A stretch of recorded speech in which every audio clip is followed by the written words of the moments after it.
Hello, hello, hello. Welcome, everyone. Welcome, welcome, welcome. We are so happy to be in community with you tonight. Good evening. My name is Nicole Shawan Jr., and I'm hello, hello, hello. Welcome, everyone. Welcome, welcome, welcome. We are so happy to be in community with you tonight. Good evening. Bear with me, everyone. Sorry about that. I had my YouTube up while we were YouTube living. All right. Welcome. My name is Nicole Shawan Jr., and I'm both Lambda Literary's program manager and a former Writers Retreat fellow.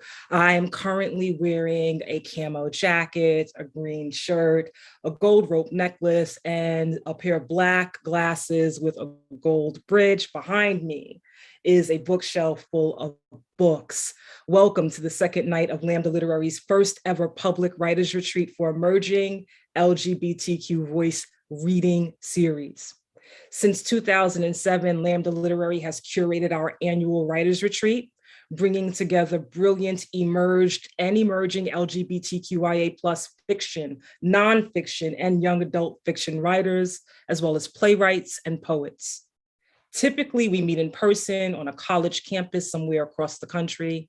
Tonight, we are opening up the doors, spilling beyond any one campus's borders, and bringing to our international community our Writers Retreat reading series.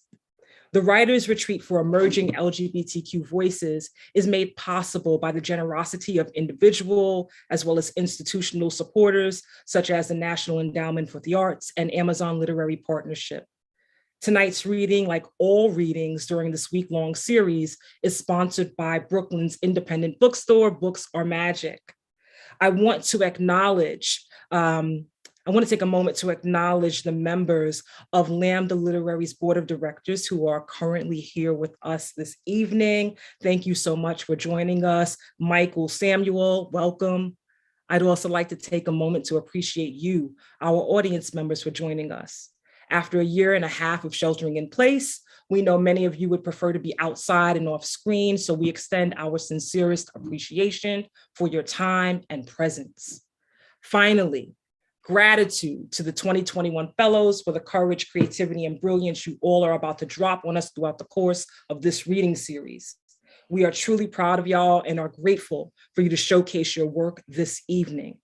Without further ado, I'd like to introduce tonight's readers. Presenting from the fiction cohort tonight are Ariel Bergdorf, Erica Frederick, Rose Himber-House, and David Paul. Presenting from the nonfiction cohort are Court Stroud and Celeste Chan. Presenting from playwriting are Megan Zolt-Schilt, Rukmini Girish, and Camille Washington. Presenting from the poetry cohort tonight is Natalie Martinez, holding it down for poetry. And presenting from the young adult fiction cohort tonight are Christopher Julian Jimenez, Stephen Nance, and Nick Traxler. So without further ado, I would love for our readers to begin tonight's show.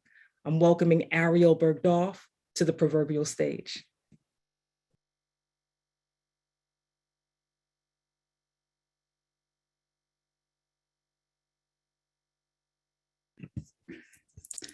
Okay, hi, thank you, Nicole. Thank you to Lambda. Thank you to all the other writers. My name is Ariel Bergdorf. My pronouns are they, them.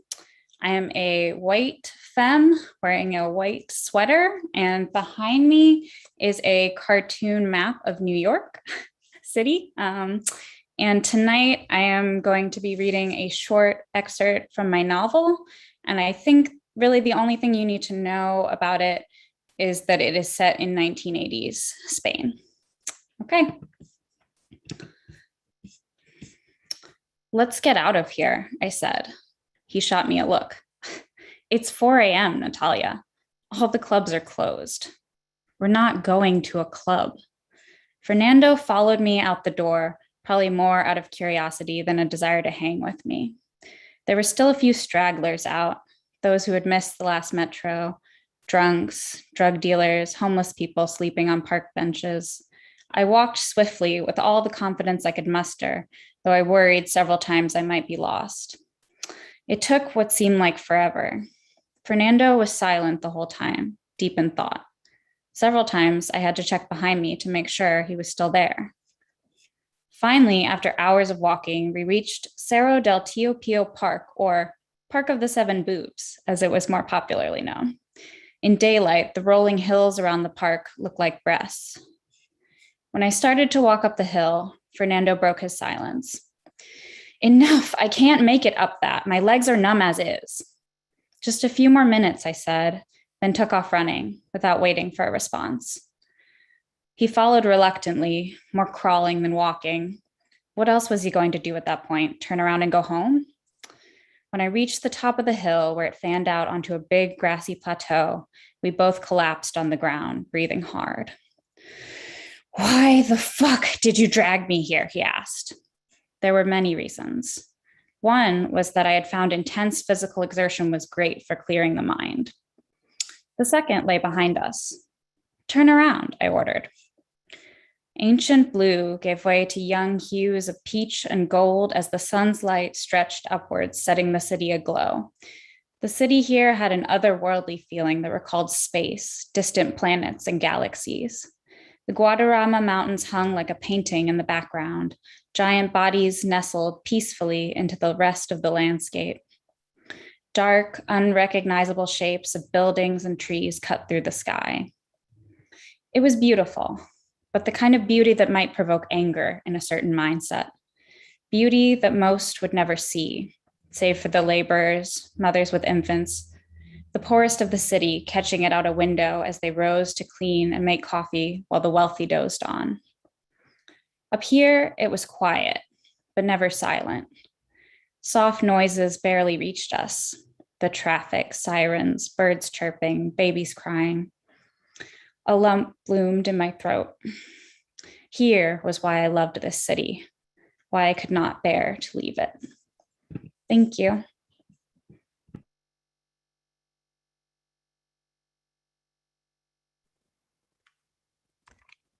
Okay. Hi, everyone. My name is Megan. My pronouns are she, her, they, them. And I have a pink kind of tank top on, my hair pulled back, and red glasses. And what's behind me is a black chair. You can probably see the brown wall in the background. And a little bit to know about this scene. The main character, Bienvenida, is just walking into ancestorhood. She's just passed away and she's about to embark on a journey. She's being welcomed by her two family members, her sister and her mother, who have passed away in the spirit world. Interior, exterior, spirit world of South Central, night-ish. Mist fills the stage. Sound of birds, gallina, tamalera play in the background. Bienvenida is in an old-fashioned Mexican fit, cleaning an altar decorated with images of herself, her mother, Buela Arena, and her sister, La Marabuena, as she opens up to the audience about her last moments of life. The last thing I remember wasn't that I was dying. It was what I saw in my sky. I never questioned why, in the 72 years that I lived, I'd never seen the sun set so wildly. I lingered in this moment while time allowed me. The light made every sensation so unapologetically visible to my tired eyes. The birds became quiet. I saw a gallina dancing in the street, and the tamalera passed by, yelling. Everything moved in unison, almost to a rhythm created for the arrival of our solistically synchronized movement. So many things happen in a fraction of time, each second its own lifetime. I never understood that even in my final moments, the same second responsible for my death could be stretched around the world to carry the experiences of every single life on Earth. The harmony reached me only when I had no other choice but to bathe my bones still. There is magic in remembering. It is the magic that immortalizes a spirit. Nobody believes because there are too many inner wars clouding our minds from seeing it. But it is this tiny seed of truth that liberates even the soil beneath our feet. Trust me, children, I am the grandma of the ghetto, of a casa, barrio, patria, filled with shadows that need special eyes to be seen. Sí, el secreto es found between la muerte y el renace, el saber y el olvido, y el volver de lo maldito. Doña Bienvenida yo soy, y el secreto es Boy Arena and La Mara Buena walking together, swaying side by side with a bottle of mezcal and a boombox singing Volver, Volver by Vicente Fernández. Volver, volver. El secreto es volver. Bienvenida. Oye, I'm trying to tell these nice people a secret here. Both pause for a moment, look at each other, and then continue singing happily. A tus brazos otra vez, llegaré hasta donde estés. Yo sé perder, quiero volver, volver, volver. Bienvenida. I'm trying to wisdomize the audience, and you both are interrupting my mystical grandma groove. Buela continues singing, and La Mara Buena talks. Bonita, get off your consejo giving high heels. This ain't no TED Talk, woman. Welcoming to audience. Welcome, everybody. I am Bienvenida, and this is how this afterlife shit works. No, no, no, no.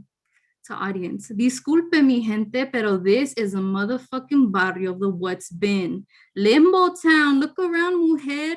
Nobody listens to the dead, even when they say they need some advice. You'll know when you fully cross over. For now, loosen up, let's celebrate. Vuela arena en la Mara Buena sing. Y volver, volver, volver a tus brazos otra vez. Llegaré hasta donde estés. Yo sé perder, quiero volver, volver, volver. Bienvenida. No, basta, basta, basta. No wonder our family is a mess. The only two ancestors who weren't beefing were in the spirit world getting drunk and singing to Chente. Ugh. Bienvenida continues cleaning the altar, irritated and seen.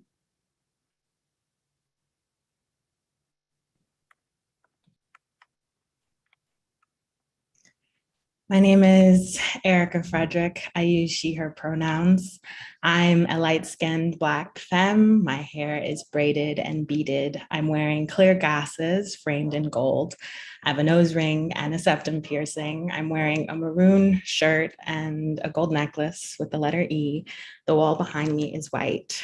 This is an excerpt from my novel in progress titled Do Berries Bloom from Ragweed? This is the scene where our protagonist meets her past self. I've never had a good sense of where on earth I am.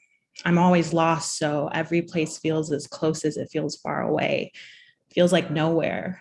My first apartment in the sky in Harlem, where I saw my brother sob for himself for the only time, feels the same as the part of the Atlantic Ocean that coasts Florida, where I lied to my mother about stepping on sea urchins because I was too old to just want her to hold me.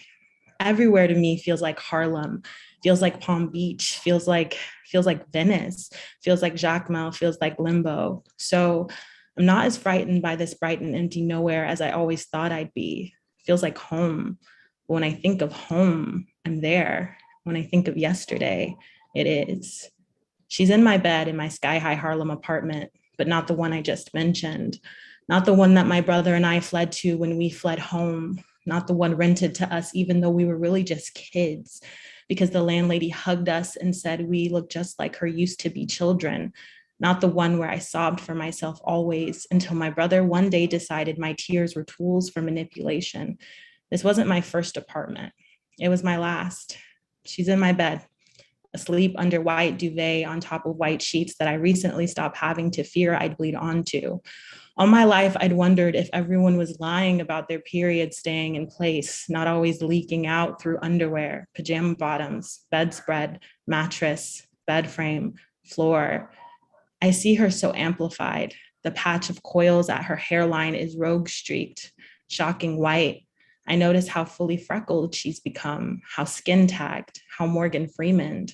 This marked face I grew up believing was reserved for grandmothers, mothers.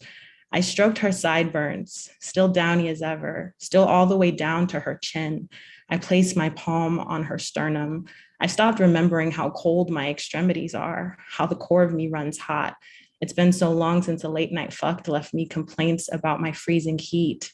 I can feel her whirring heartbeat. My breath sticks. God damn it, I'm really alive.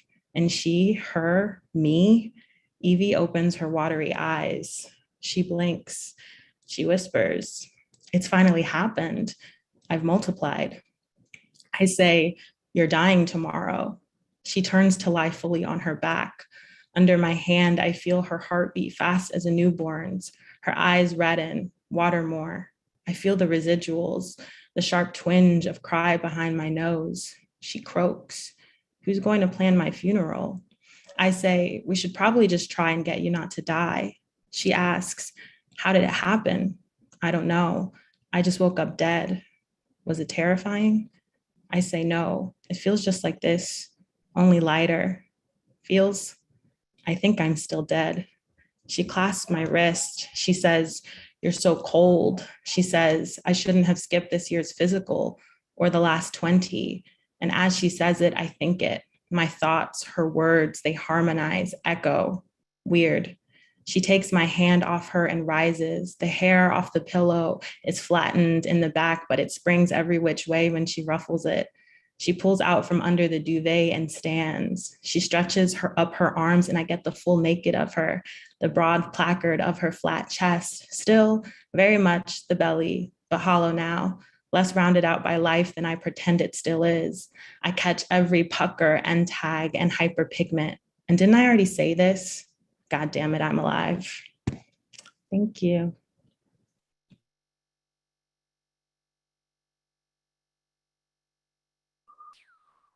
Hi, everyone. My name is Rukmini Girish, and my pronouns are she, her, and hers. I'm a brown South Asian femme with short black hair sprinkled with some gray. I'm wearing a dark blue button-down patterned with rainbow ice cream cones. I'm also wearing glasses and black and silver headphones, and I've got a brick wall behind me. This is an excerpt from ABCD. At 20, when I met someone in the theater department who wanted to hear about my recent trip to India, I almost said no. I didn't really know her. But she kept asking and said nothing about tandoori chicken. It's delicious, but it's also not the only thing that signifies being Indian. So finally, I said yes, and we went to Whitey's and got some ice cream and sat on a bench in the sun. So, what do you want to know? Well, where did you go? I have family in 3 cities, Chennai, Bangalore, and Mysore, and I did an internship in Delhi, so 4 cities total. You've been here for a while now, right? Did it all seem different to you? Kind of. It all felt familiar, though. I think it helped that this was my first time there by myself. Why? I don't know. I was always the child before. I was always like in relation to my parents in some way. But this time I got to interact with family by myself and do stuff by yourself. No, my family seems to think I have forgotten how to live there, how to be Indian. I mean, my aunt tried to hold my hand while crossing the road. I have never had a conversation like this with a white person before. This is not the moment I fall in love with her, but it happens only weeks later. And I've never been in love before, and I didn't know I'm gay, queer. I don't know. She is coming off a breakup, and when I tell her, she says she's flattered, but the feelings aren't mutual. And she compares me to Bambi because apparently I'm that sweet and innocent and she doesn't want to hurt me. But how do I tell her that in this moment right now, I am wounded? And also a little confused because Bambi? And I remember my dad sitting me down last Christmas. Your cousin Anand is gay.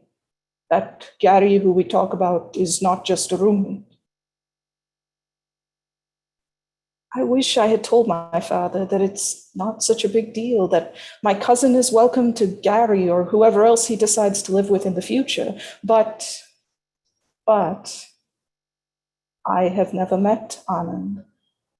And at first, that was because we were in India and he lived in Cincinnati. But even after we moved to the Chicago suburbs, my parents never said we should take a road trip to visit him. He has never come to Thanksgiving at my atte's house in Indiana. I wonder if it's because our family makes him feel too different. When I go home for winter break, I am still in love and we're still texting and flirting a little bit. And I don't text anyone this much, and my parents have noticed, and I can't keep this a secret, and so I come out to them. Ma, you've probably seen I've been texting somebody a lot. I did notice. I have feelings for someone, and that person is Victoria. I always wondered, since you were a child, the way you used to talk about some of your friends, I always thought it was a possibility. I love you, Kanan. I will worry about you because I don't know what people will say, even Dad, but you're still the same person. And at least if you go further with Victoria, I don't have to worry about you getting pregnant. Ma. When I tell my father, he doesn't say anything for a few hours, and then gives me a letter telling me he is glad I'm having these feelings and that I should talk to my mother about them.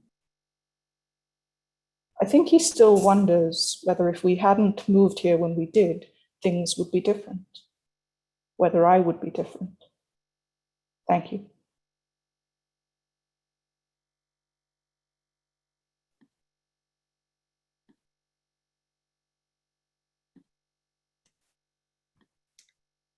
Hi, I'm Rose Himberhouse, and I use she, hers. This is the opening of a novella in progress. And I am a white femme with bangs that could really use a trim and a blue polo with a microprint. And I'm sitting in front of a white wall. The day my third grade teacher found out it was just me and my father at home, she made me stay after school. Usually that meant copying down lines, so I unearthed my best purple pen. I will not have a dead mother. I will not have a dead mother. I will not have a dead mother. Instead, she gave me half a corn muffin wrapped in a napkin with a lipstick stain on it, told me all about heaven, how when I died, I'd go there and I'd see my mother again. This was news to me, obviously, very exciting. Till then, if I needed anything, I could come talk to Mrs. Pemberley. She was Mrs. Pemberley. I knew the story of a boy who had died by falling from a great height. So I climbed up into the mulberry tree in our neighbor's yard and shimmied out onto the tallest branch that would hold me. By the time I was ready to jump, my fingers were blackened with the rotting juice. They looked like my father's when he'd had his hands in the car engine. I licked them clean so my mother wouldn't think I had turned into a slob. I landed on my face, dirt in every crevice of my teeth and tongue. In that onion skin thin slice of time, too small for thoughts with words, the taste conjured her. My mother's eyes, like loam, sweet and dark. Of course, I hadn't died, just gotten 6 baby teeth out of the way and broken my wrist. My handwriting never recovered. Still, I can make a grocery list and it looks like runes for telling the end of the world. With all of those teeth gone, I had a gummy old lady mouth. I could reach into it with dirt from beneath the mulberry tree and fill the little caverns, raw with nerves and new skin. And that was it, how I started eating dirt. It didn't take long for shrieking tattletales on the playground to tell Mrs. Pemberley. And when she phoned my father, I sat in the thinking about your actions corner, where I was a frequent visitor that year. So frequent that a better name would have been the thinking about dying corner. Magpie is very unique, Mrs. Pemberley began on the phone. In fact, she's not like any other student that I have had. The doctor that my father had taken me to on Mrs. Pemberley's recommendation said he'd seen this before. Usually pregnant women, or here he glanced at me, paused, then lowered his voice as if it might obscure my understanding. Slow children, if you know what I mean. Maggie's not slow, said my father loudly. Of course not, said the doctor, cleaning under one fingernail with another. She have stomach problems, though? Constipation? My father looked at me. I knew he had noticed my extra trips to the bathroom when I would sit on the toilet for an hour or more. I would hit my stomach with a fist, prod my intestines with a finger, trying to move things around. Get so bored, I started drawing things on my arm with my mother's old eye pencils or re-rolling the toothpaste tubes. I shook my head. It's dangerous, said the doctor, because the bacteria in dirt can cause infection. He turned toward me. That means it can make you very sick, Margaret. My father explained that my name was not Margaret, and we went on our way. Weeks went by when he didn't speak to me. Finally, he asked, "How can you stand it?" He didn't say what, but I knew. The roly-polies roiling in my esophagus, the fibrous roots catching in my molars. I said nothing, because how could I explain that I wanted the dirt the way I used to want the cherry cough drops from the white box, like I wanted Sharon in my study hall to flick me between my shoulder blades again and again and again, although I would tell her, please grow up. That summer, my being very unique finally got to be too much for my father, and he sent me away. Sent me to a place where none of the roads were paved and the dirt was sugar glazed with glittering mica, where the weather was symbolic and temperamental, like it was at the whims of ancient gods. It started as sun the day he left me there, but it never stayed any one way for long. Thanks.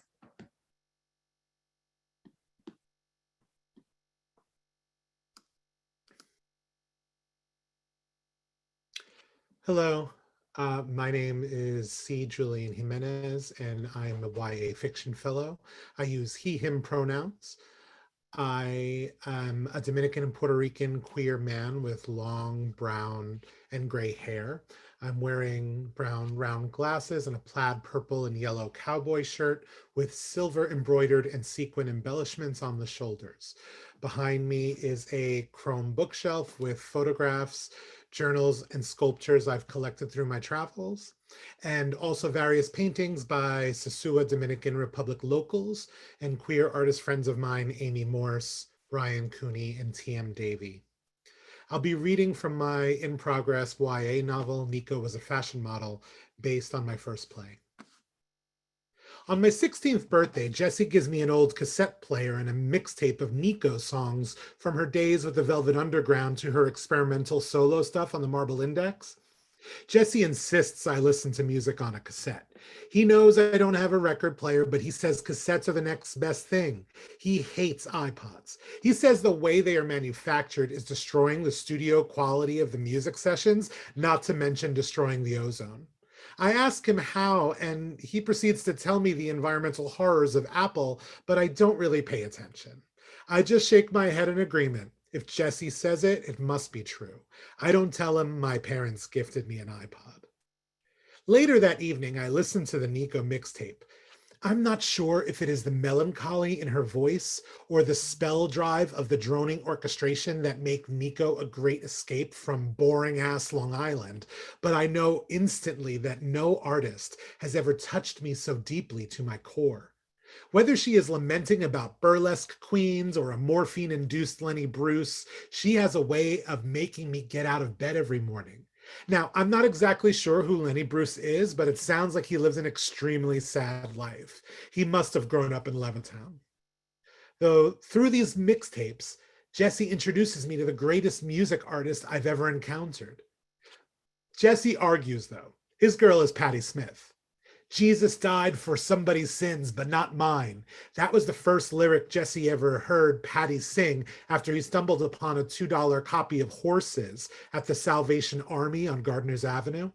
Who is this marvelous creature, he thought. A girl? A boy? Something beyond the two? Whoever they were, they absolutely stunned in a crisp white shirt and black blazer slung over one shoulder, giving a metaphorical middle finger to gender norms.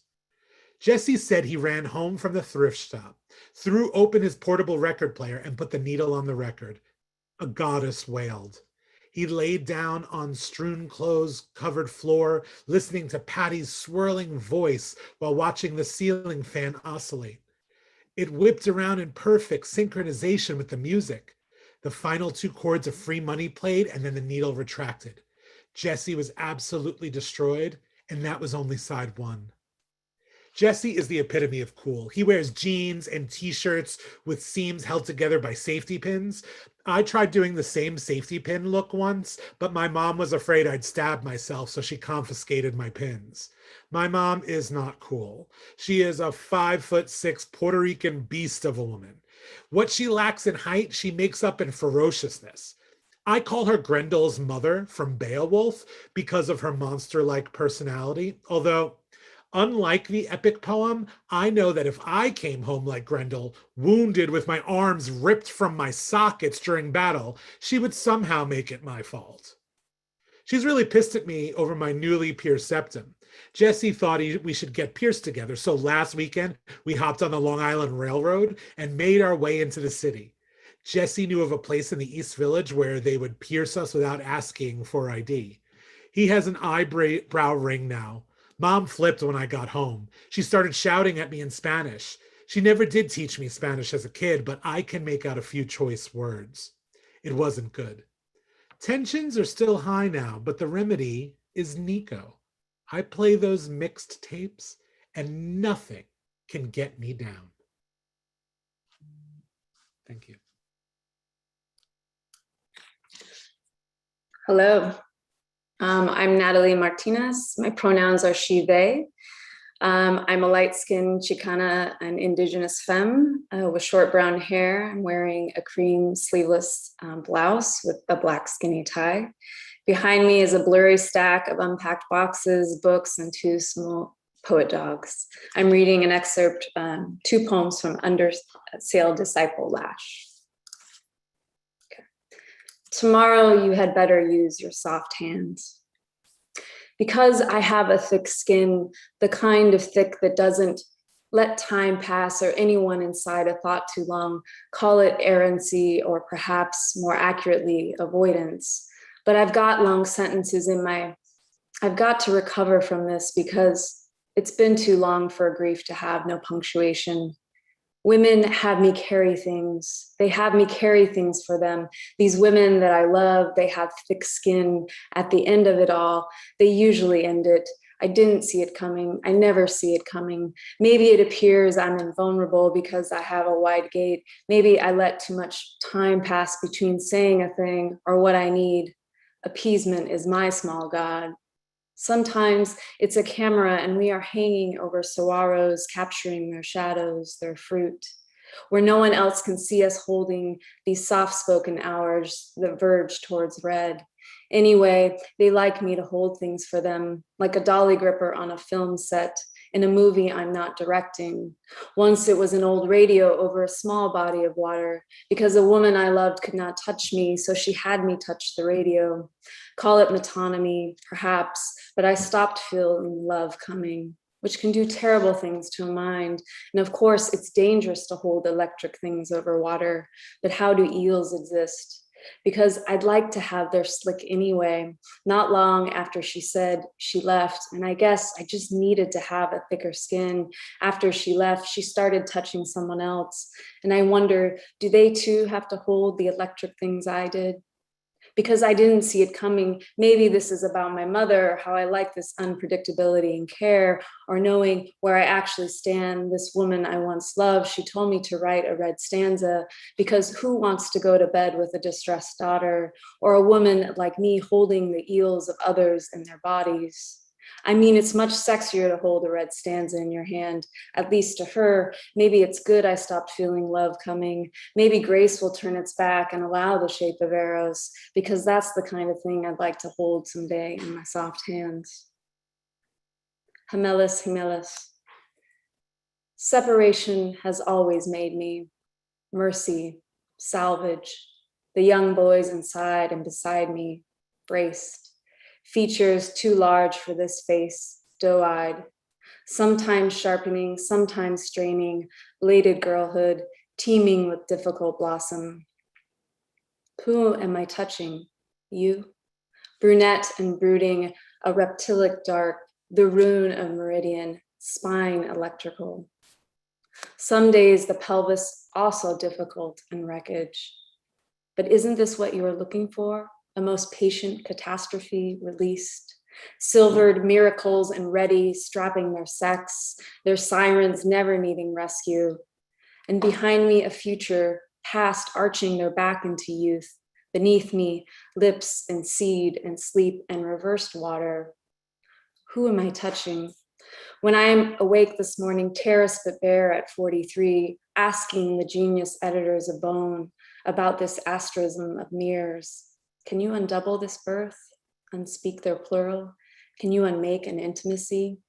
Whose am I touching? This year, I am surprised by survival, or the deer that have divided me, a kind of daughter, lesions volume dampening my throat, an omen against starve. This year, I have no questions of mirror or integer or sorrow, of snow. I can take this hunger, no longer unbearable nor untouched. I'm uninterested in the intelligibility of pain. Say skin, say sky, say hum, say ready. Thank you.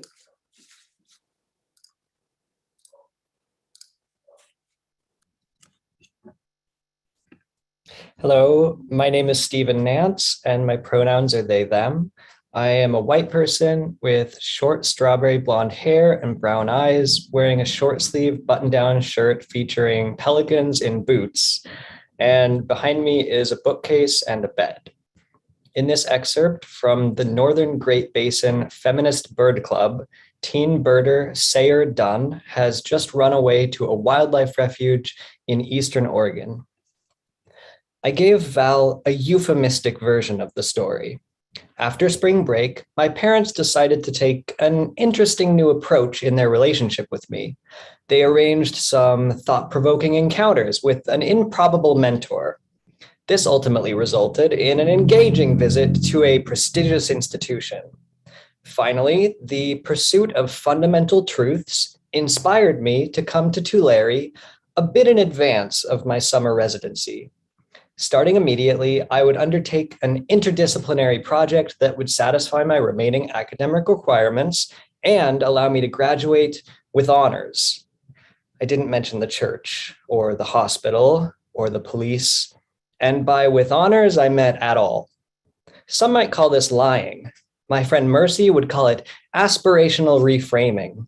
We've all heard it said that you should dress for the job you want, not the job you have, and frankly, my clothing options were limited. Of the few clothes I'd brought to Mercy's from my parents' house, only one pair of ill-fitting jeans and 2 threadbare t-shirts made the cut for my sudden departure to Tulare. Dressing to impress was not in the realm of possibility. Speaking to impress was all I had. Furthermore, do the gatekeepers of fantastic opportunities want to hear the traumatic details of my downward spiral? No, they just don't. They're headed in the opposite direction, riding first class on the positivity train. It was time to talk myself up, focus on my strengths, do and say whatever it took to meet my needs. And what did I need? I needed to start my residency now. I needed to finish high school. Above all, I needed to focus on my art. I was so sick of everything getting in the way of my art. So I didn't give Val the whole sordid story. But as Mercy always says on her hit self-help podcast, honesty is an overblown virtue. That's the quote on her best-selling merch, so I'm inclined to believe it. Amazingly, my explanation satisfied Val, who nodded and said, "All right, but Sayer, we don't have the finances to support you from now through the end of the summer." I had anticipated this and promptly presented the project outline that I had been holding casually at my side for just this purpose. Val in turn presented her latex gloved hands with a helpless shrugging gesture. So I set the paper next to the tray where she was dissecting what would appear to the uninitiated to be a large black turd. I recognized it immediately as an owl pellet. Owls swallow their prey whole, and before they can have their next meal, they typically need to regurgitate a pellet containing all the indigestible bits, bones, fur, teeth, what have you. Val glanced at my outline, still holding her hands up, like a surgeon after scrubbing. The probes and forceps and other tools of dissection on her metal tray added to the effect. I pointed out my various self-imposed deadlines and progress targets, 20 in-depth profiles and sketches of resident birds over the next month, and then a pruning period of sorts, narrowing my focus to the most charismatic species. The end result? A major artistic achievement that would satisfy my remaining high school requirements and reflect fantastically on the Tulare Living Learning Center. Looking at my outline, I almost convinced myself that I'd planned it out oh so carefully. It looked like something Mercy would have labored over for weeks. She's the queen of project outlines. In truth, I had thrown it together rather hastily not an hour earlier. Fortunately, before I left my pod, I had done a run-through of my spiel and of the whole interaction. First, I sat on my daybed as myself, then I stood up to respond as Val. In my run-through, me as Val had asked a lot of hard-hitting questions, but ultimately, my pep and ingenuity won her over, and she commended me for embodying everything the center stands for. In reality, Val was taciturn, a rattlesnake tattoo wrapped around her right forearm, the mouth open wide near the elbow. Her hands were still held up in front of her, but even upside down, the snake's sharp teeth and dripping venom were intimidating. Thank you.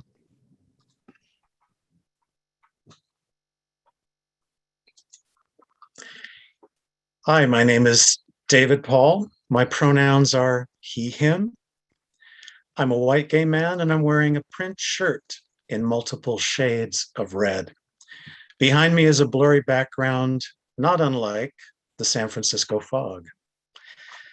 This is from my short story, The Leap to Metropolis. We had gathered to watch them take the rollers to it. There were two men in blue overalls and one big bucket full of paint. Each guy held a paint roller on a long handle. Into the bucket the rollers went, squelching like plungers sinking into a backed up toilet. The paint wasn't too far off the color of shit either. It was a color you didn't want to look at unless you had to, but that was the whole strategy. Don't look here. Don't watch this space. Move along, folks. Nothing to see here but baby shit avocado fondue. The rollers emerged from the bucket, dripping across the outspread drop cloth. Then they traveled over what had been an affordable housing unit and was soon to be a loft condominium development. Finally, there was a sickening slap as the rollers hit the top of the wall. We had stopped shouting at that point. We watched, quiet as mourners at a gravesite. The workers dragged their glistening curtain down over the words and the colors and the faces that had lived on that wall. The paint made a wet noise as it spread, a sound like duct tape being ripped off in lengths. The Ernesto de Gregorio mural, once a bold act of defacement, was now being defaced. It had survived for 25 years, a touchstone for the community, a chronicle of the struggles and changes the neighborhood had faced.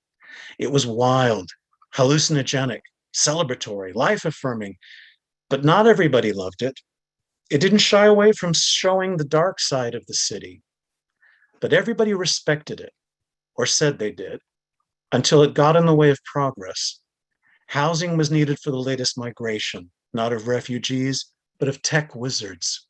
Suddenly, the mural's images were furious, accusatory, despairing, non-inclusive, an eyesore, the developers called it. Divisive, the city supervisors said. We were disappointed with the size of the crowd, maybe only 20 people. Only Tim and Ulysses and Sarah were there from the art school. There were a few people we recognized from gallery shows and open mic nights. That guy Bob from the coffee house across the street was there. And of course, Martin and me. The police had been called in just in case. 2 officers were standing off to the side, talking quietly to each other and throwing us intimidating looks. There was also a private security guard cowering in the shadows of the alley, impassive behind dark sunglasses. Sarah was filming the whole thing on her phone, but her arms were getting tired. She told us so. She shouted it out in frustration at the 2 workers. "My arms are getting tired, assholes." She had tears of rage in her eyes. Eventually, she walked away. Ulysses followed her. It takes a surprisingly long time to cover a wall with paint. It takes a surprising amount of paint, more than you'd think, more than most people can endure. I heard Ulysses calling out Sarah's name repeatedly as he chased her down the street. Each time her name sounded slightly different, like a person trying to talk a jumper off of a window ledge and still calling their name as they fall. After a while, Bob from the coffee house spat in the gutter and went back inside. I couldn't look anymore. I watched Martin's face instead, but it made the experience worse in a way. It was like when you're watching a movie and something terrible happens, but instead of showing you the thing itself, they show you the character's face. You read the horror in the actor's reaction. You don't need to see the car crash or the bomb blast. You go directly to the way it makes a person feel. And Martin's face was giving a performance worthy of a statuette.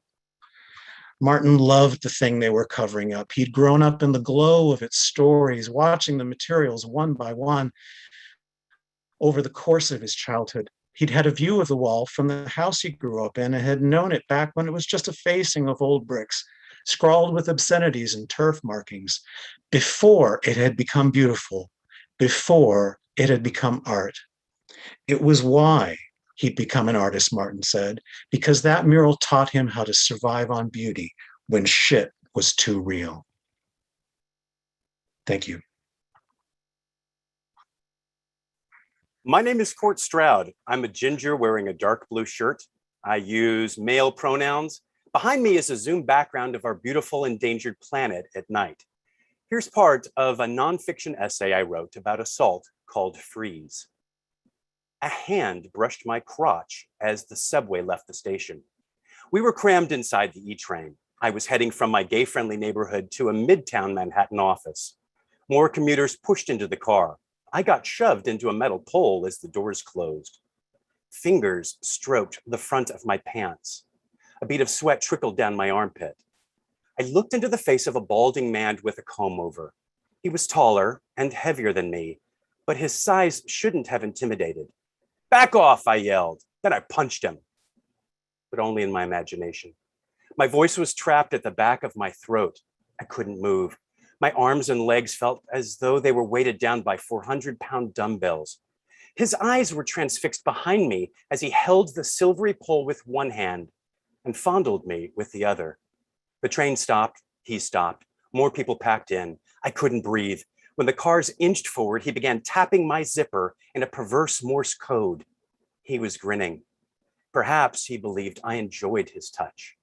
With my eyes, I pleaded for him to stop, but his gaze didn't meet mine. I felt like vomiting. I hated myself for my inaction, my weakness. I heard a ding when the doors opened. I shoved past the people between me and safety. Once on the platform, I fell to my knees as New Yorkers marched on with their busy days. I didn't talk about the incident for 20 years.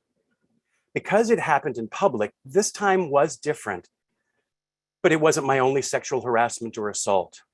In a Fire Island beach house, I agreed to room with Tom, who snored. No one else wanted to be his roommate, but I was a heavy sleeper. I woke up one night. Tom was filleting me. I was silent when a designer named Calvin was inebriated in a crowded East Village bar. He grabbed my ass twice. And at 30, when I was date raped by Eve, an HIV/AIDS prevention social worker who disregarded my clearly defined limits.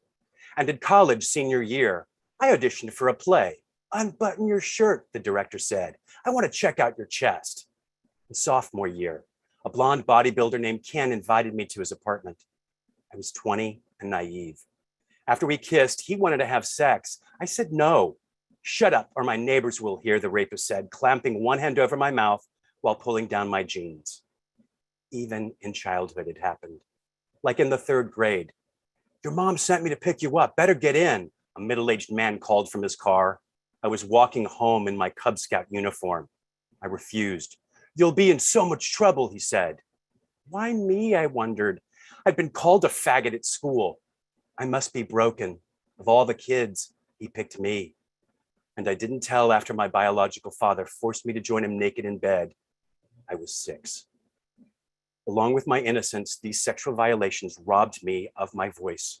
I felt humiliated because each time I failed to defend myself. In 2017, when Me Too started trending on social media, I hesitated to contribute to the conversation. Women have it worse. I didn't want to distract from their struggle. But a gay guy I knew wrote about being a rape survivor. Speaking out could help others, he said, so I posted too. I needed to tell my husband before he read it on Facebook. Take a look at my feed, he said. He'd also added the hashtag. Though we'd been together for 8 years, the conversation offered the chance to reveal kept secrets. In the years since, we sought help, both as individuals and as a couple. Therapy helped me begin living with greater transparency. I've learned we're not alone. According to the Center for Disease Control, nearly 1 in 4 males experience sexual violence with physical contact during their lifetime. And it happens to all kinds of men: straight, gay, bi, cis, trans, non-binary. My sexual orientation wasn't to blame. I've strived to forgive myself, especially after discovering that sexual victimization as a child can contribute to a higher chance of re-victimization. I now see I wasn't adept about identifying danger cues. Low self-esteem was another contributing factor. And yes, in some cases, I could have made wiser choices, but it's clear. The aggressor is responsible for his actions, not me. That morning hour on the subway, I was already carrying a quarter century of shame. No wonder I didn't defend myself. A natural response to an attack may be flight or fight, but it may also be freeze. Trauma can impair the brain, leaving the body unable to function. I wasn't a coward. It's always bothered me why, out of all the individuals on the subway, that creep chose me. It's not because I boarded from a queer part of town or because I look gay. The answer is simpler. The perpetrator tested me. When I didn't react, my silence led him to believe he could continue. This year, at 54, I'm determined to take back my voice. To all those men who felt they had the right to my body without my consent, I say now what I couldn't then. Stop.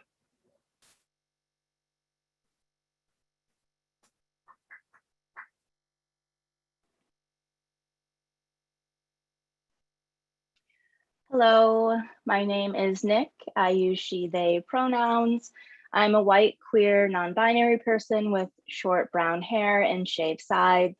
I have a gold necklace and a white t-shirt with cuff sleeves.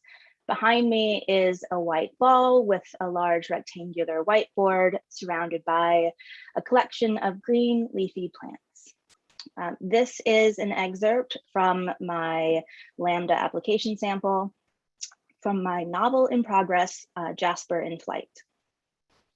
Talia bewitching me with her midnight sexting sorcery the night before my calc final is the cherry on top of my melted sundae of a senior year.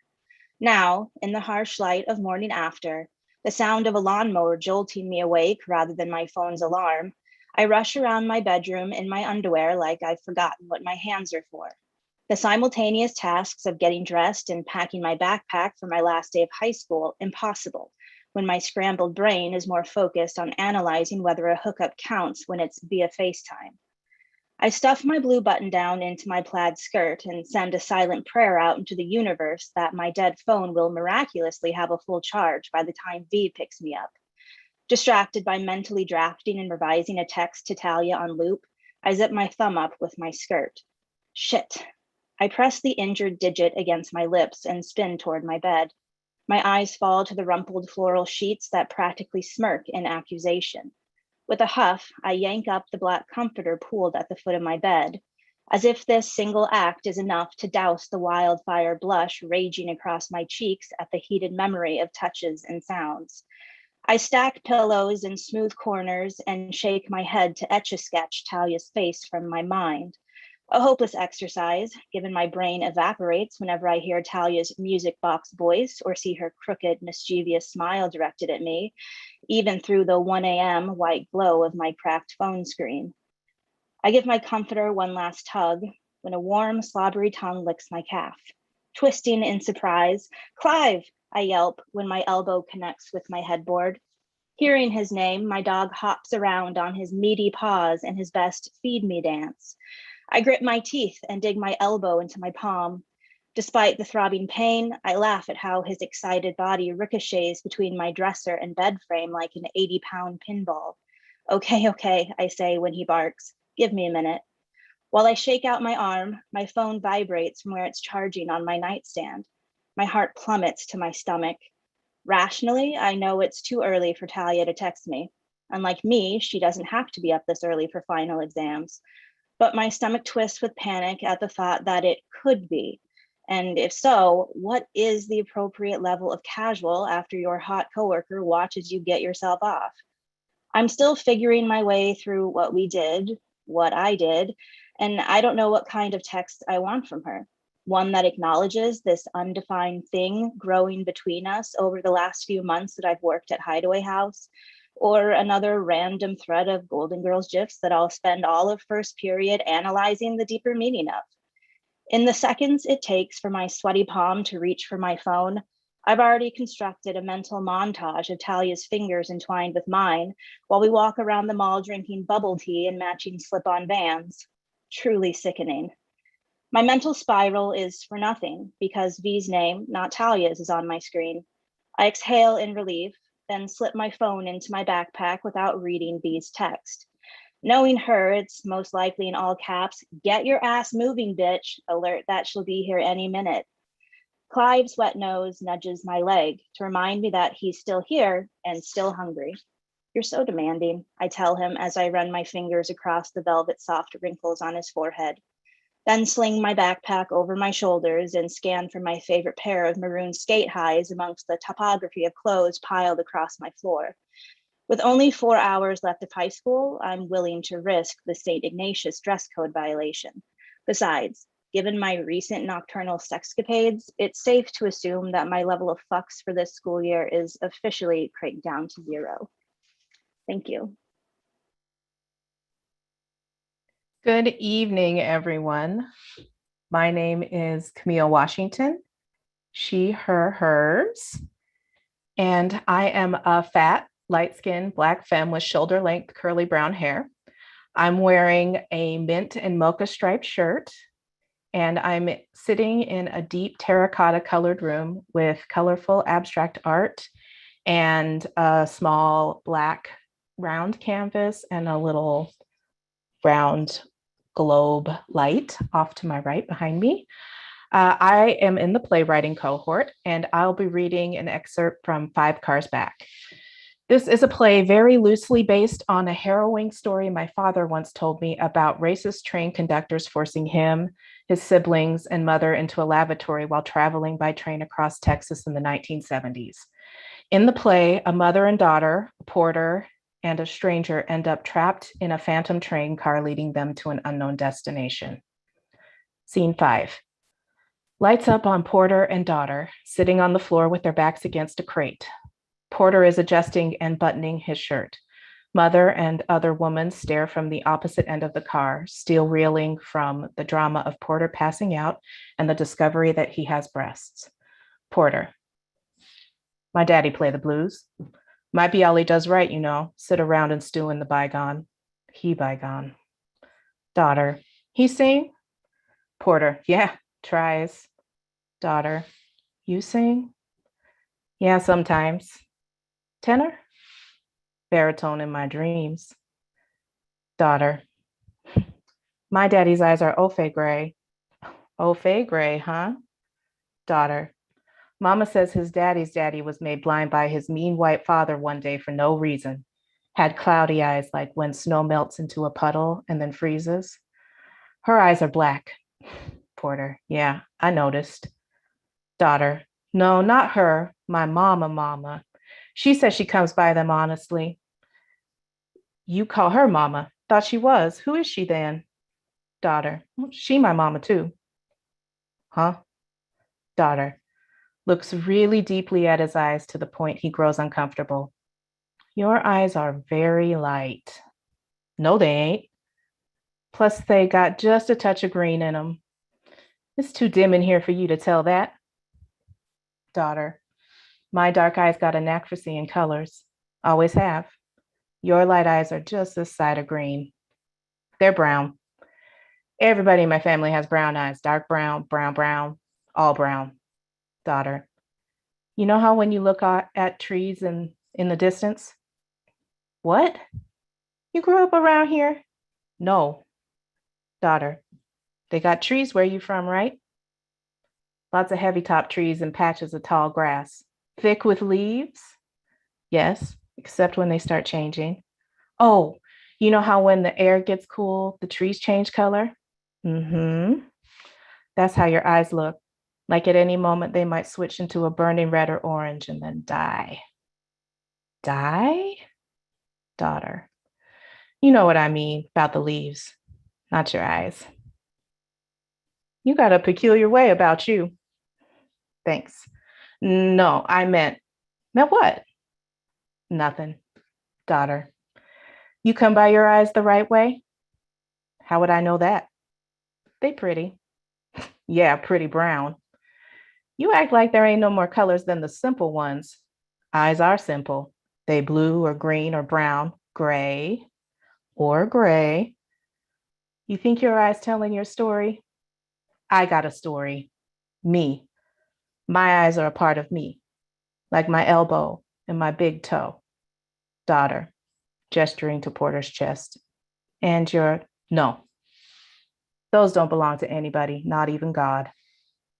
Daughter, did I tear your shirt? Porter, it's fine. Button's kind of loose now. Daughter points to other woman. Her eyes from the future, you know. Daughter, well, it's more like her eyes need more time to make sense. I'll know when I get a closer look. Porter, with light scorn. So when am I from if she's from the future? Daughter thinks and looks into his eyes again. You always been from right now. Porter, can it change? Daughter, some people change time all the time. End of scene. Thank you.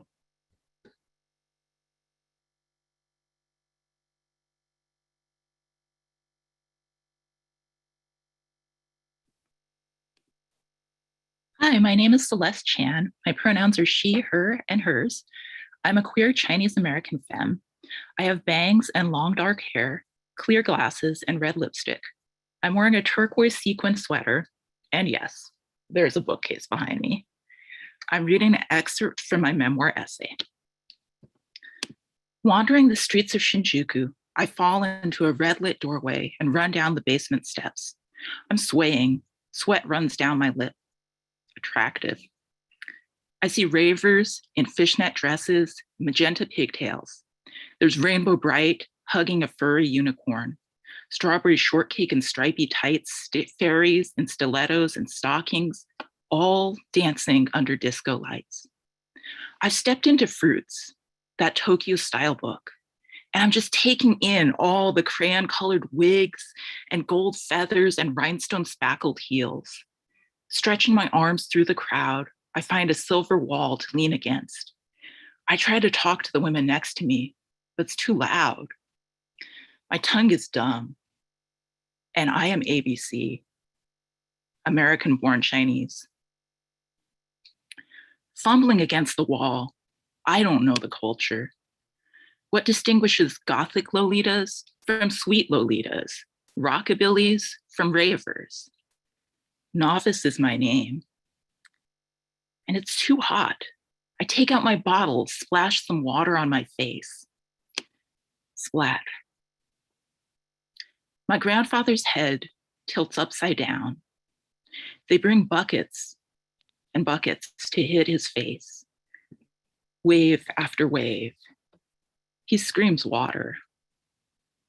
It splashes down his nose, into his eyes, mixes with tears and snot and blood. He sputters, spits, gasps. A baptism covered by cloth. Body strapped to a wooden board. He came home a new man. He failed to salute a lieutenant, or maybe he didn't do it fast enough, or maybe they didn't like how he looked. didn't matter. He could never remember things well after that, got his dates and times all mixed up. My dad, who was 6 at the time, doesn't know exactly what happened. But we were lucky because he survived. The army interrogated, detained, and killed thousands of others. Waterboarding can dilute your blood. Thank you. And thank you to all my fellow Lambda readers, and thank you, Lambda Literary.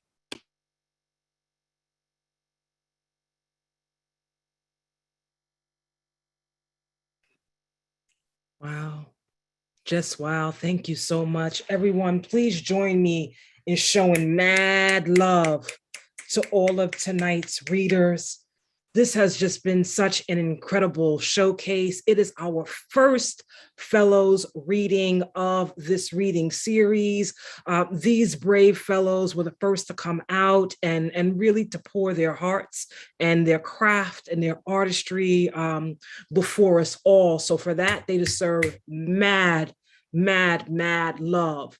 Again, I want to thank Ariel Bergdorf, Megan Zochilt, Erica Frederick, Rukmini Girish, Rose Himberhouse, C. Julian Jimenez, Natalie A. Martinez, Stephen Nance, David Paul, Court Stroud, Nick Traxler, and Camille Washington, and of course, Celeste Chan. Again, give it up for them, fam. Give it up.